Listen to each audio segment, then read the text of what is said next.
Hi everybody and welcome to the channel and आज हम लोग जिस टैरो रीडिंग टॉपिक के बारे में बात करने जा रहे हैं वो टॉपिक बहुत ही इंटरेस्टिंग है खुद में एंड साथ ही साथ आई थिंक कि ये वाली चीज़ का इंतज़ार हम लोग हमेशा करते हैं कि हमारे साथ जो बुरा हुआ है तो उस चीज़ के लिए जस्टिस क्या हो सकता है। ठीक है, मतलब भगवान जो इसको किस तरीके से कार्मिकली बैलेंस कर रहे हैं, किस तरीके से हमें न्याय वो दे रहे हैं। ठीक है, सो आई डोंट नो कि ये होगा कि नहीं होगा, लेकिन आई थिंक हो सकता है कि आपका जो स्क्रीन है जिस पे आप वीडियो देख रहे हो वो थोड़ा हेजी हेजी सा लगे because of the light and balance जो कि इस रूम में है, तो प्लीज़ आप इसको एक्सक्यूज करिएगा। एंड इस रीडिंग पर आप ध्यान दीजिएगा। ठीक है, आप सुनिएगा गौर से, मुझे देख पाओ या ना देख पाओ। ठीक है, सुनना गौर से। एंड हम लोग देखते हैं, आज हम लोग रीडिंग में वही देखने वाले हैं कि आप के लिए कृष्णा जस्टिस किसी भी तरीके का जस्टिस, और वो जस्टिस आपको क्यों चाहिए आपके दिल को अच्छे से पता है, तो वो किसी भी तरीके का जस्टिस कृष्णा आपको देने वाले हैं। तो वो क्या जस्टिस होगा, ठीक है, पॉसिबली क्या हो सकता है आपकी लाइफ में, किस तरीके से कृष्णा डिवाइन आपको वो जस्टिस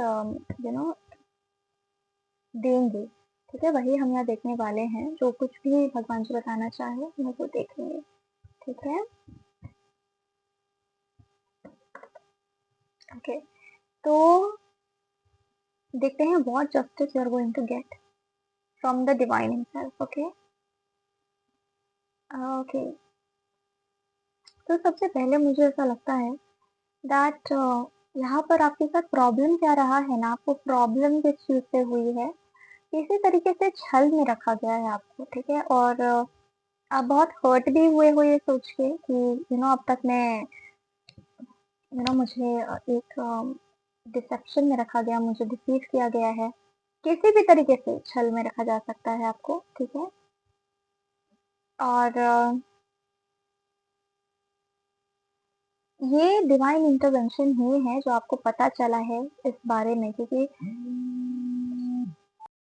ओके, तो हम लोग बात कर रहे थे कि आपके साथ क्या क्या हुआ है, तो किसी तरीके से आप डिसेप्शन आप डिसेप्शन के अराउंड रहे हो बहुत ज़्यादा। ठीक है, एंड आपको जो बात पता भी चली है, मैं जो कह रही थी कि वो डिवाइन इंटरवेंशन के थ्रू ही पता चली है। ठीक है, तो आपको लगता है कि शायद मुझे कभी पता नहीं चलता, लेकिन नहीं, it was high time from the universe, from the nature, कि कहते हैं ना घड़ा भर जाना, तो घड़ा भर ही गया था and it was the high time कि आपको इन सारी बातों के बारे में पता चलता। एंड आप समझ लीजिए, मुझे दिख रहा है जैसे घड़े का फूट जाना, तो इस तरीके से वो वक्त पूरा हो गया था एंड ये परमात्मा की इच्छा थी कि आपको ये चीज़ पता चल जाए। ठीक है, ताकि एक नए सिरे से आप अपनी लाइफ को स्टार्ट कर सके। यहाँ पे ईश्वर की ब्लेसिंग ये दिखाई दे रही है। ठीक है, to be very honest, God is telling you that don't worry about the justice part, because शायद वो जस्टिस पार्ट इतना ज़्यादा डेंजरस है, इतना ज़्यादा भयावह है कि तुम्हें देखकर अच्छा नहीं लगेगा। I don't want your compassion to go of.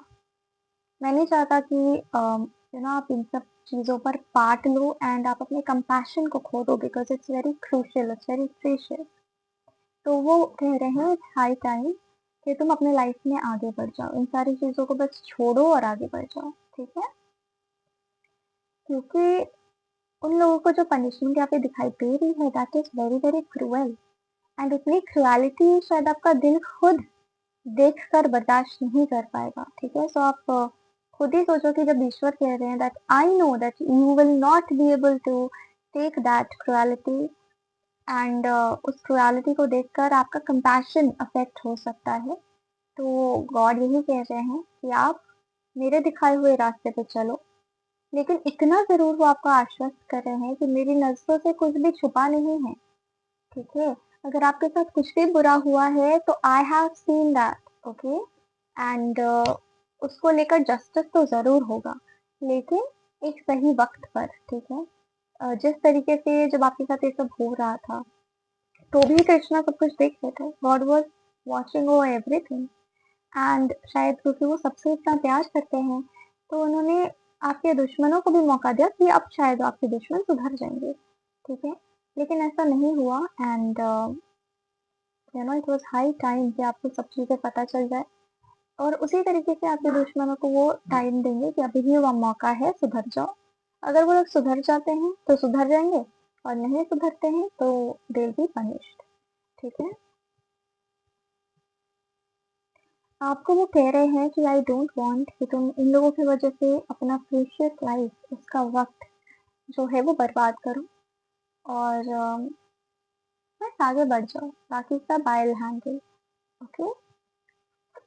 Because आप जो कोई भी हो, आप इस वर्ल्ड के लिए और अपनी लाइफ के लिए स्पेसिफिकली आप बहुत-बहुत प्रोडक्टिव ह्यूमन बीइंग हो, ठीक है? आपकी लाइफ खुद मुझे लगता है जैसे कि बहुत ही खूबसूरत है एंड बहुत ही एनरिच्ड है with all the good things from nature. तो वो कह रहे हैं कि वो अच्छी चीज़ों पर तुम फ़ोकस करो, मैं नहीं चाहता कि तुम इस कीचड़ में और फँसो, ठीक है? लाइफ में जो कुछ भी होता है उसके पीछे कारण होता है and have faith on me is what God is saying, okay? लेकिन फिर भी एक हिंट, एक ग्लैंस हम लोग पूछते हैं कृष्णा से कि उनको क्या किस तरीके से जस्टिस किस तरीके का जस्टिस आप एक्सपेक्ट कर सकते हो या फिर what will be the justice जो कुछ भी भगवान से बताना चाहें। ऐसा नहीं है कि वो बिल्कुल नहीं बताना चाहते, आप पूछोगे तो वो ज़रूर बताएंगे आपको, लेकिन अभी वो कह रहे हैं कि तुम्हारे लिए ज़्यादा ज़रूरी है कि तुम दूसरों पर ना ध्यान दो, तुम खुद पर ध्यान दो, ठीक है? High time. Okay, as God was saying that it is very cruel, मैं ज़्यादा नहीं बताऊँगी, मैं थोड़ा-थोड़ा ही बताऊँगी जितना भी मुझे पिकअप हो पा रहा है। आई थिंक द पर्सन जिसने आपके साथ बुरा किया है या फिर जिसने भी आपके साथ बुरा किया है that human being will be devoid of love, ठीक है? ये मैं देख पा रही हूँ, उनको प्यार नसीब नहीं होगा कभी। आपके लिए बहुत छोटी बात होगी ना कि हाँ भाई प्यार नसीब नहीं होगा तो क्या ही बड़ा सज़ा हो गया इसको, बट नहीं, ये बस शुरुआत है। ठीक है? प्यार नसीब ना होना एक ह्यूमन हार्ट कैरी करने वाले इंसान के लिए बहुत तकलीफदायक होता है कि नहीं? ओके? अगर ये पर्सन बहुत रिच है या फिर अगर ये पर्सन पैसों का बहुत धौंस जमाते हैं, तो इनके सारे पैसे चले जाएँगे, ये मैं देख पा रही हूँ, ठीक है? इनको अच्छी चीज़ें कभी नसीब नहीं होंगी बिकॉज़ आप एक अच्छी चीज़ थे इनके लिए एंड उन्होंने बहुत बुरा किया उसके साथ, तो अच्छी चीज़ें इनको नसीब नहीं होंगी। ये बिगिनिंग है, ये शुरुआत है। ठीक है? उसके बाद आई कैन सी इनकी फैमिली पर इफ़ेक्ट होना, इनके कर्मा का असर इनके परिवार पर पड़ेगा, ठीक है? मुझे दिख रहा है कि इनके परिवार के साथ मिसहैपनिंग्स होना, ठीक है? और ऐसा सिंपल मिसहैपनिंग नहीं, बहुत डेट्रिमेंटल, बहुत ही शर्मनाक मिसहैपनिंग्स होना, ये सब है। इनका घर में बहुत कलह-कलेश होगा, मतलब कभी शांति नहीं रहेगी इनके घर में, ठीक है? और ये पूरा टाइम एक लंबा टाइम पीरियड ही होगा जो इनका खुद का कर्म है, ठीक है? जो रिफ्लेक्ट हो रहा है इनके घर में और इनकी शादी टूट सकती है, ये अलग हो सकते हैं किसी से। ये हमेशा खुशियों को चेज़ करेंगे लेकिन खुशियाँ इनसे भाग जाएँगी, ठीक है? इनसे दूर होते चली जाएँगी। इनके घर का मुझे नेचर दिख रहा है, जैसे कहते हैं ना शैतान का घर हो जाना, एकदम शैतान का घर भी नहीं, बहुत ही गंदी एनर्जी, डेविलिश एनर्जी का वास होना, लक्ष्मी का नहीं अलक्ष्मी का वास होना, आप ये समझ लो, ठीक है? To be very honest beggary की नौबत भी आ सकती है, मतलब बहुत बुरा।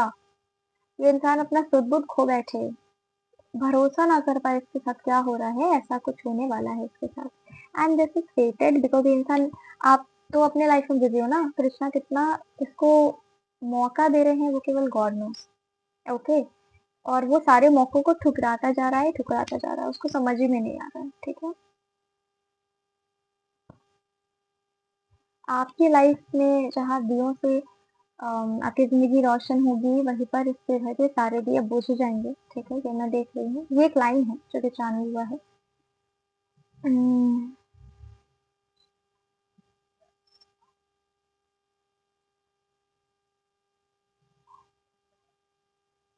पनिशमेंट्स लिखे हैं इसके लिए, ठीक है, बहुत पनिशमेंट, बहुत डेट्रीमेंटल हेलिश पनिशमेंट्स इस पर्सन के लिए लिखे हैं, ठीक है। इस पर्सन ने बहुत प्रिटेंड किया है, मैं देख पा रही हूँ आपके सामने कि बहुत अच्छा इंसान है, लेकिन वो केवल प्रिटेंड ही था, वो सच्चाई नहीं थी। एंड अगर आपका सवाल ये है कि मेरे साथ ही ऐसा क्यों हुआ, तो मैं बता दूं कि इस ब्रह्मांड में हर किसी के पास अपना सिविल है। ईश्वर कभी किसी को बांध के नहीं रखते, इसलिए तो असुर भी आतंक मचाते हैं धरती पर। और एक वक्त पर हम लोग कुछ कर नहीं पाते, क्योंकि ईश्वर सबसे इक्वल प्रेम करते हैं, वो हर कण से इक्वल प्रेम करते हैं। वो वो तो अति हो जाता है, तब जाकर ईश्वर कदम उठाते, वो भी उसके कर्म के बेसिस पर। तो आप समझ लीजिए कि इस पर्सन का भी अति हो गया है। एंड बस आप समझ लीजिए जीता जागता हैवान था ये पर्सन, ठीक है। एंड इस पर्सन की सच्चाई अगर आपके सामने खुलेगी तो आप भी यकीन नहीं कर पाओगे कि कितना बुरा इंसान था, ठीक है। क्या इंसान अच्छे और बुरे होते हैं? बिल्कुल होते हैं, ठीक है। इस ब्रह्मांड में हर कैटेगरी की चीजें मिलती हैं, हर कैटेगरी के लोग मिलते हैं, हर कैटेगरी का व्यक्ति मिलता है। तो आप कभी ये ना सोचिए कि हर इंसान अच्छा है। अच्छा इंसान जो भी होता है उसका अपनी लाइफ में पर्पस होता है, और जो बुरा इंसान होता है उसका अपने लाइफ में कुछ पर्पस होता है। शायद वो बुराई कर करके हमें अच्छाई की वैल्यू समझाने आता है कि नहीं। तो बस ईश्वर आपको इतना कह रहे हैं, let go, relax and just relax, I will take care of everything, okay. तो ये थी आपकी रीडिंग, एंड आई होप आपको समझ में आया हो कि ईश्वर किस प्रकार से आपको जस्टिस दे रहे हैं। आपको ईश्वर इतना जरूर कह रहे हैं कि मुझ पे फेथ बना के रखना, हमेशा रखना, ठीक है। So this was your reading and thank you very much for joining and God bless you all.